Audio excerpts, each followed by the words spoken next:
اے ایمان والو، نہ تو اللہ اور رسول سے خیانت کرو اور نہ اپنی امانتوں میں خیانت کرو، اور تم ان باتوں کو جانتے ہو، اور جان رکھو کہ تمہارا مال اور اولاد بڑی آزمائش ہے، اور یہ کہ اللہ کے پاس نیکیوں کا بڑا ثواب ہے۔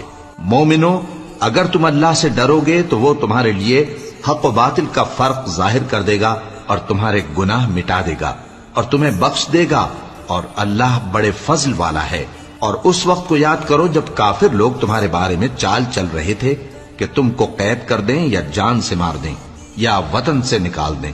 تو ادھر تو وہ چال چل رہے تھے اور ادھر اللہ تدبیر کر رہا تھا، اور اللہ بہترین تدبیر کرنے والا ہے۔